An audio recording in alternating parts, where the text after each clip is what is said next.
You guys voted for it, and here it is.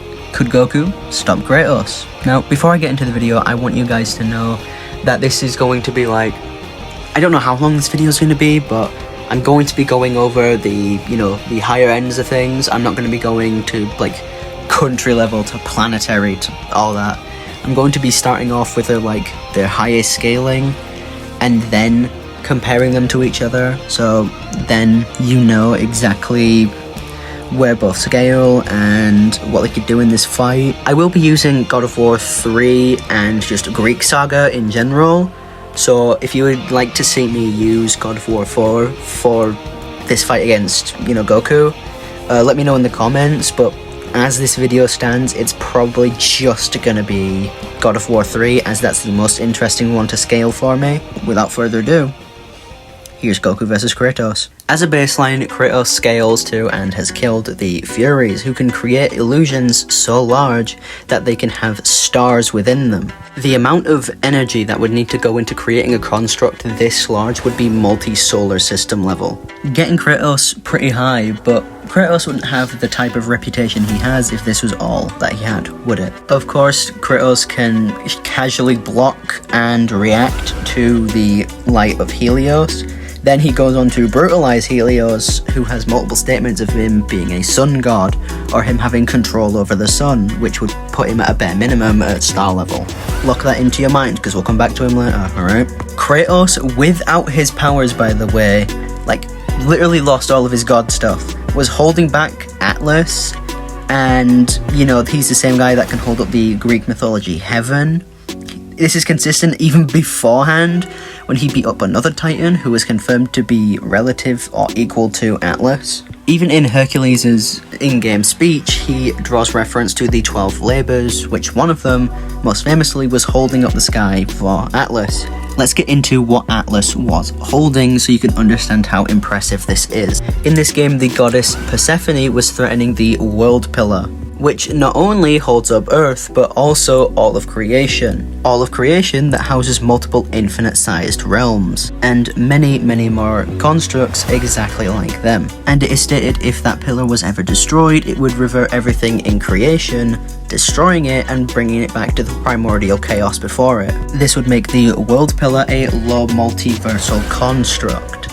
And literal NPCs like Helios and Persephone can damage this construct, which would put them at low multiversal, which, when it was destroyed, Atlas had to hold it up, meaning he is also low multiversal, and since Kratos scales to Atlas, Kratos would be low multiversal. This is without Kratos being a god, by the way, if you guys need to be reminded of that. This is consistent as, Kratos beat Zeus, and Zeus is the strongest of the gods, and he would automatically upscale any of the gods' feats. Zeus is also narratively implied to be able to one-shot Poseidon and Hades, who are the other top two Greek gods.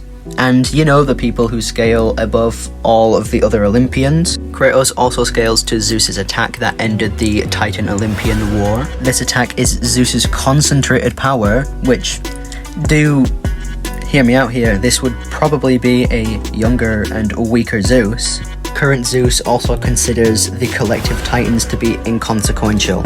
This chain would put Kratos in the low multiversal levels of AP, but you can argue that he has a multiversal scaling. You can argue this as casual beings who don't scale to the Olympians created the God of War cosmology.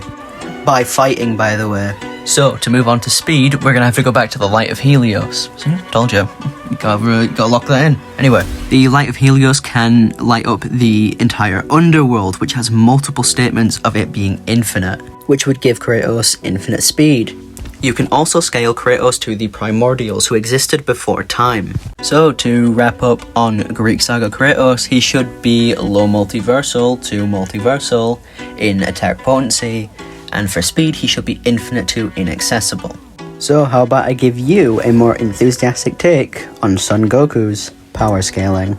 As we know in the first episode of Dragon Ball Super, Beerus and Goku were going to destroy the entire Universe 7 macrocosm. which includes multiple infinite space-times like Heaven, the Universe, and the Kaioshin Realm. These places are separated by space and time, and they are referred to as different temporal worlds. I'm going to have a thread about it, the full cosmology that I got from Goji Chronic, love that guy by the way, go subscribe, in the description. They're all individual spaces that are outside of each other, that come together to form the giant macrocosm. Goku and Beerus were going to destroy this entire macrocosm in the first arc of Super. Goku would go on to absorb this godly power into his base. We can infer from his original Super Saiyan amplifiers and roughly gauge the power he should be with his god forms. For comparison, Super Saiyan 3, which has another form between this one and Blue, is 400 times Goku's base. And since Super Saiyan God Super Saiyan is just Super Saiyan stacked onto Super Saiyan God, we can use the Super Saiyan multiplier, which is 50, onto the Super Saiyan God transformation.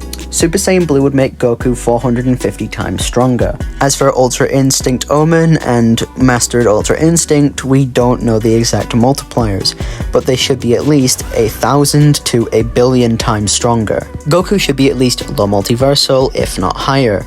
And personally, I have him at low complex multiversal. Infinite speed can be argued since the Cell or Boo saga, as Cell and Boo have statements of being able to destroy the infinite universe. Even if this feat was over time, it would still be an infinite speed feat. This is consistent as the Grand Kai thought that after Boo was done with the universe, he would move on to the Kaioshin realm. This is important to know as the Grand Kai didn't know that Boo had instant transmission, so he believed that Kid Boo would just be able to get there with his raw speed. The Kaioshin is outside of the universe, so this would be an infinite speed feat, and this is only backed up in Super when Goku and Beerus just are about to destroy the infinite universe. You can get Goku to inaccessible with this panel in the manga where Goku is seen moving in a place with no time. Goku has a feat of keeping up with and reacting to Arale. Arale can go backwards in time, and since you are breaking the speed formula by going backwards in time, Arale would have immeasurable speed, and Goku probably doesn't scale to it, but you can make the argument. But me, I will be keeping him at inaccessible.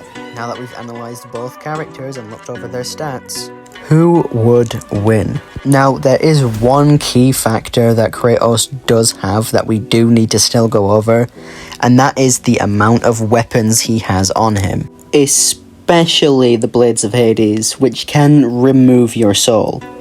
Now, we have seen Goku tank Existence Erasure before, but we haven't seen him have his soul removed. And since Goku has the AP advantage over Kratos, meaning he is stronger than Kratos, and in Dragon Ball, when you are stronger than someone, your attacks will not work on them. So it is completely likely that Goku could just overpower the blades and then punch Kratos, defeating him. He could also just teleport Kratos somewhere else. He could trap him with the Godbind.